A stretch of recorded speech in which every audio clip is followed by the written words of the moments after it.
What's up, everybody? Welcome to another video here on the channel. So today we're going to be talking about digital scouting. It's 2020 and digital scouting is in full force. You can go on your computer or your phone and you can check out anywhere in the world without having to step foot there, which is super cool and super beneficial for us hunters. You can jump on Google Earth or a couple of the other apps we're going to talk about today and really get a good look at everything that's out there, which is a very, very handy tool. So today we're going to be talking about Basemap. Basemap is an awesome company that I've recently come to know and subscribe to, and I highly recommend you guys checking it out. So today we're going to be jumping on the PC version of their app, and I'm going to be giving you guys all the ins and outs of Basemap so you can see if it's something that you want to invest your money in to help you scout out your areas and really dial in your hunting zone. So let's dig right in. Okay, so go to basemap.com and then you'll go into the app, and once you do that, you'll get a map similar to this, depending on where you live. This is what you're going to see. This is just a random area kind of close to my house. I don't hunt here. It's just a spot that I am using for examples for you guys. Okay, so all the different stuff you see here on the screen, you got some tools on the left, a little toolbar on the top, some other options on the right, and then a little hidden guy here at the bottom. So click on that. We'll get into that in a minute. Okay. So we'll start off on this little stuff on the right, just get it out of the way. At the top, you got your little account icon. There's some information. You go in there and view your profile. Don't need to show you my stuff. You got some notifications there underneath that. So if you have any notifications from other Basemap users or from the company, you'll find them in there. Some questions, if you have any questions for the company, and then a favorites area. So say you have multiple states that you like to hunt or different areas across your states you want to hunt, you can get there quickly and easily by clicking this guy. So say we want to save this in there, add to favorites, it'll give you a cool little thumbnail, and you can type in your spot, my favorite location 1 or my hunting spot 2 or whatever it is you want to put, and save that. So if you want to go there, you can get there quickly and easily.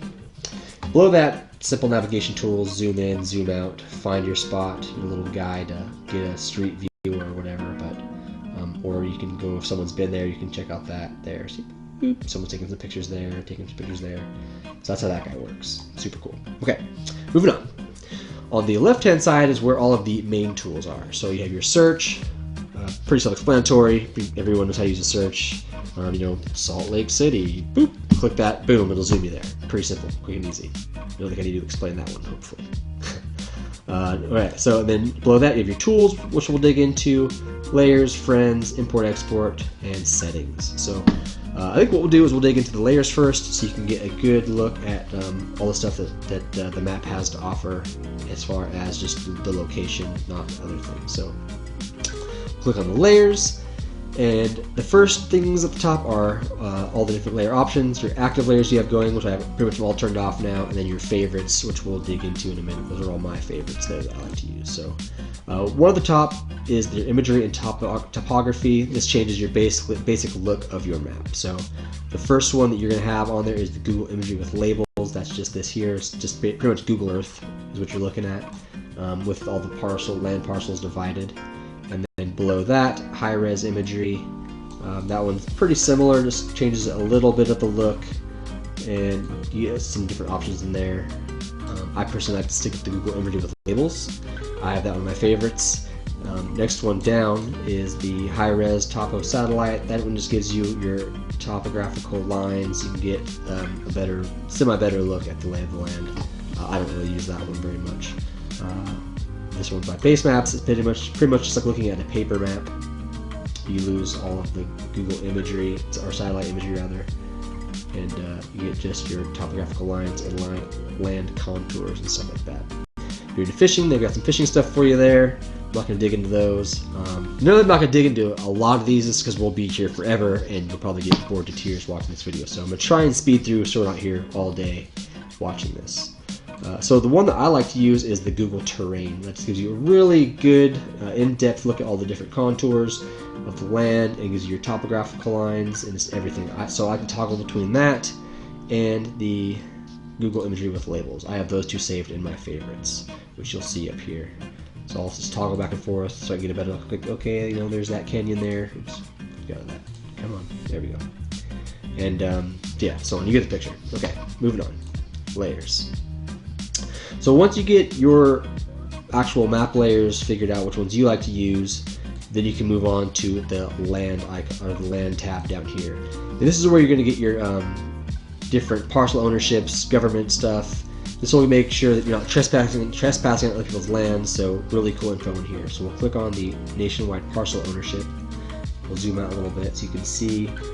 There's some Stimson lumber there, some Hampton lumber here. So you can know exactly where you're at all times. You're not going to be trespassing on other people's land, getting yourself in trouble. So that's a super cool feature. And then the next one down here is the nationwide government land. So see here again, national forest, government lands. You can ride that line and stay in safety and not trespass. Because I don't know about your state where you're from, but in like September, for instance, they closed down a lot of the logging lands here because of fire danger. So you can really watch yourself and not get yourself in trouble there. Super cool.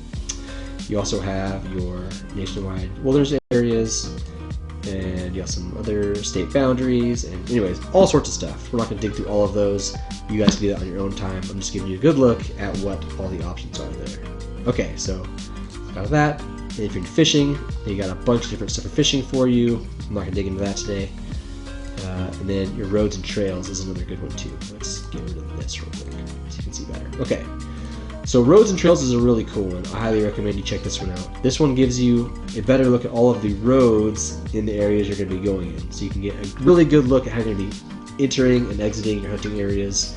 You can find some roads that you might not have known are there, which is super nice. So I highly recommend keeping that one in your favorites also, along with nationwide trails. So you can find trailheads super simple, and just really cool to be able to know where all that stuff is. So I recommend keeping the roads and the trails also in your favorites. So you can toggle that off and on, no problem. Okay, got that guy. Got that one. Okay, and the next one is your point of interests. That one just gives you like your campgrounds or your waterfalls or just, you know, all the cool stuff in that area. It'll just give you, or mountain areas, stuff like that. So another one that you can keep in your favorites if you'd like. I don't use that one personally, but if you like to, that's there for you. And then another one is really good is your nationwide current wildfires. I don't know why that's so hard to say, but like I said, it does burn a lot in Oregon, so knowing where those fires are at is super cool. Over here on the coast, you don't really get a whole lot. I mean, you do, but not too bad. But if there was fires, they would be on there, and you can really keep track of where they're at. I keep that one in my favorites also. Okay, so the next one down is your hunt layers. This is super cool. It is an additional charge over their basic yearly subscription. It's like $10, but it's super cool to have.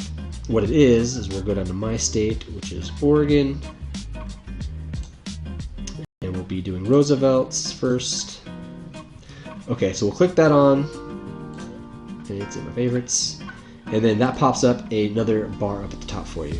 So what this does is it gives you all of the hunt statistics in that area you're going to be hunting. So all of the harvest rates, what weapons they were using, all that cool stuff. So we'll click on that. And there you go. So 2020 Coast elk tags, over the counter, gives you your percentages up here, harvest data. So lots of cool information so you can really see if it's an area that you want to spend time. Yeah, got that guy. You can click your sex of your animal, bull spike, either bull 3-point or antlerless, because there's some places over here where, like the Trask for instance, is bull only, so you wouldn't be clicking either sex there. You can click your over the counter, limited entry, youth. So as you can see, lots of cool options for you in that there. So we'll turn that guy off and we'll move on to the next thing. Okay. So the next one down we'll get out of the way is friends. What you can do is pick some people that you know have base maps, and you can follow them on here, and you can track where they're at. If you're hunting buddies, say you're all out hunting one area, it'll keep track of all of you guys so you don't get lost. So that's a pretty cool feature. These are some buddies that I got on there. I highly recommend checking those guys out. They're cool dudes and have some great content. And yeah, so we've got that. So now let's dig into the tool section. So the tool section is where you're really going to be digging in and honing in your hunting area really, really well. You got all your maps laid out, what you like to look at as far as your area, but now you're going to get dialed in with your tools. So go over to your tools, click on that guy.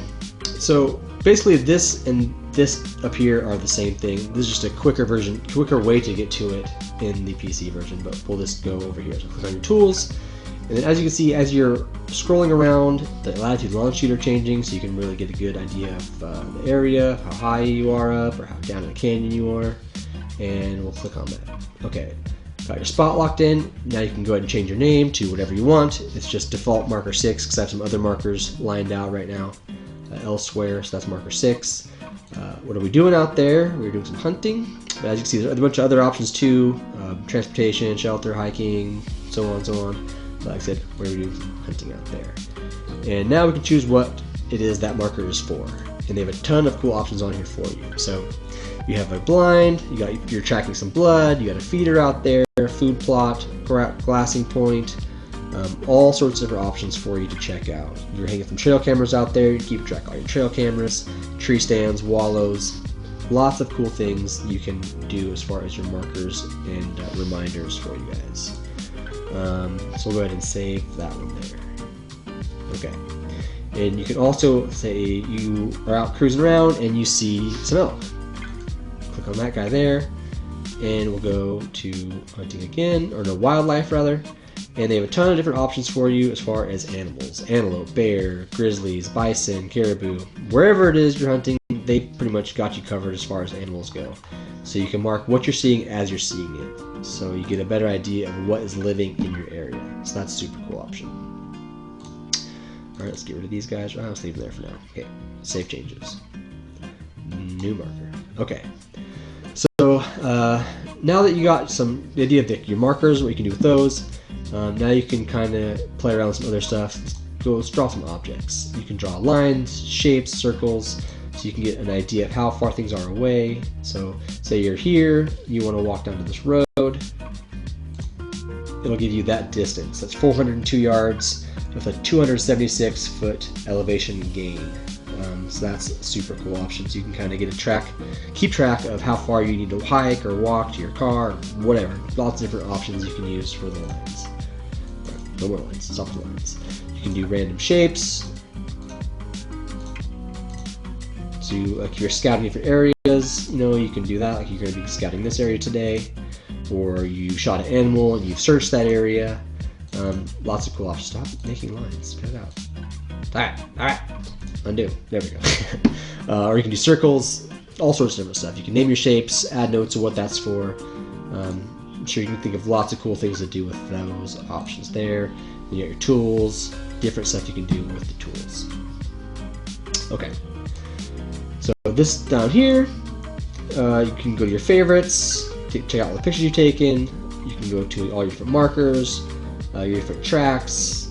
So, and you can do your measurements off and on. So more options for you down there. So that's pretty much it. There's lots more you can dig into, and we can spend hours on here checking it all out. I just want to give you guys a brief overview of what Basemaps has to offer, and so I hope that did a good job for you guys. I highly recommend checking it out. I've had it for a few weeks, and I've gotten out a little bit with it to mess with it, and I can't wait to really get in depth this summer and do more scouting with it, and really dig into more options that Basemaps has to offer. So if you have any questions about Basemaps, feel free to shoot them down in the comments below. I'll get back to you as soon as I can on them, or get at me on my social medias. I'll have links for those also for you guys. As always, please do like this video if you enjoyed it, subscribe to the channel, hit the bell for notifications for future videos, and I'll catch you guys in the next one.